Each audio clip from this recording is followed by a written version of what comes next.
Bom dia pessoal. Então, gravar um pequeno comentário sobre um problema bem interessante aqui de termodinâmica, né? Então, turma de termodinâmica aí dos cursos de física, né? Então, um problema bem legal que tem no Zemansky, né? Um livro clássico de termodinâmica, até essa edição que eu tenho, mas vocês podem olhar qualquer edição. Tá? Então, esse arquivinho aqui tá nesses diretórios aqui, né? Tá? Então, eu fiz alguns, né? Probleminhas do capítulo de entropia, né? E eu gostaria de comentar um que eu achei. Claro, são todos muito bons, né? Mas escolhendo um para começar aqui, né? Na minha edição, problema 9.7, né? Que é ele coloca o sistema é 1 kg de água, né? Que é elevado de 273 Kelvin a 373 Kelvin em contato com um único reservatório, né?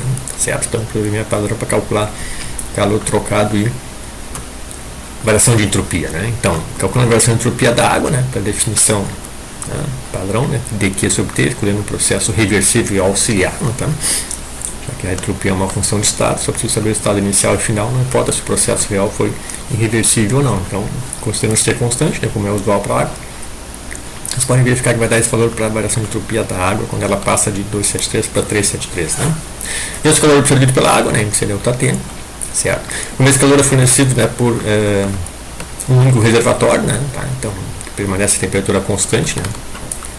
373 Kelvin, né? Essa é a variação de entropia do reservatório, soma das duas, soma da variação de entropia do universo, né? Então seria 83 joules por Kelvin. O que é que mostra agora? Então, em vez de eu ter apenas um reservatório, eu tiver mais um intermediário, né? Que é a letra B, né? 273 a 373 com um no meio de 323. Não precisa ser exatamente os dois, mas para facilitar nossas contas, né? Então peguei mesmo ΔT, né? 50 Kelvin para cá, 50 Kelvin para cá. Né? Então, agora temos um reservatório intermediário e o final, como antes, 373. Né? Agora eu tenho que calcular o ΔS da água nas duas etapas, o ΔS do reservatório nas duas etapas, né? Cada reservatório, tá? E o ΔS do universo, né? Em cada etapa, né? Etapa 1, né? E etapa 2, você refaz essas contas. Né? O que ele vai obter aqui? Né? A variação de entropia da água vai ser a mesma de antes, né? Como tem que ser, porque eu fui para o mesmo estado I para o mesmo estado F, só com um passo intermediário, mas vai ser a entropia da água é mesmo. E como eu tenho os dois reservatórios, duas variações de entropia, né? Eles vão alterar a variação de entropia do universo, que é quase metade da anterior. Né? Tá? Então a variação de entropia da água é a mesma, né? Tá? Dentro dos erros numéricos. Tá? O estado inicial e final da água são as mesmas. Né? A variação de entropia do universo foi significativamente menor porque eu coloquei um reservatório intermediário, ou seja, estou diminuindo o intervalo de temperatura, né? Entre os reservatórios usados para elevar a temperatura da água. Então a água vai ter a mesma variação de entropia, tá? Que está no mesmo estado inicial para o final. Mas à medida que eu coloco mais reservatórios, mais vizinhanças, né? Eu mudo esse termo aqui, né? E aí muda a variação de entropia do universo, né?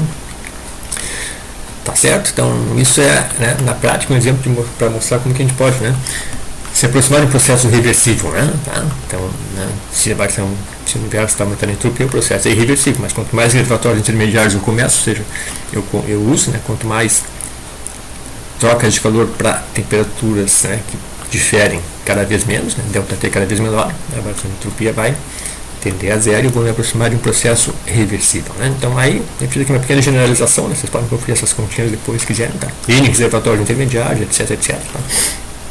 Tá? Variação de entropia da água, tá? Variação de entropia do reservatório, né? Então tá tudo aqui, né? Depois vocês leem com calma ainda, para não ficar muito cansativo. Né? Tá? E aqui uma tabela interessante, então, né? À medida que eu coloco, né, os N's reservatórios intermediários, N0, letra A, só o reservatório final, não tem nenhum reservatório intermediário, ΔS do universo, né? Que eu coloco reservatórios intermediários, né? Não precisa ser os mesmos ΔT, né? Para facilitar, né? Peguei os mesmos ΔT entre os reservatórios intermediários, né?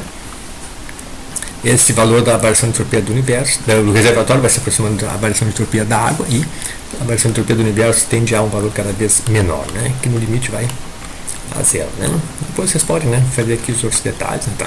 E aí depois a letra C, que ele pergunta no livro, né, mas justamente o que a gente estava comentando, né, como podemos aquecer água de 273 a 373 Kelvin com quase nenhuma variação de entropia do universo. Dessa maneira, né, a gente coloca aí, né, vários reservatórios intermediários, no limite N infinito, tá? E aí a gente vai tender a variação de entropia do universo tender a zero, né? Lembrando que a variação de entropia da água vai ser sempre a mesma, né, se eu estou sempre no mesmo estado inicial para o mesmo estado final, né? Tá, pessoal, então esse problema aqui é muito bom, né? Então, né, tem que fazer aí, né? A gente, pessoal da termodinâmica aí, né? Então, probleminha, se não me engano, é o 9.7, né? Isso, aqui aqui eu chamei de lista 8 porque eu pulei um capítulo que era de teoria cinética no curso, então, mas não usei mais o problema 9.7 na edição que eu tenho. Né? Tá bem, pessoal? Então, obrigado aí. Bom dia para todo mundo aí.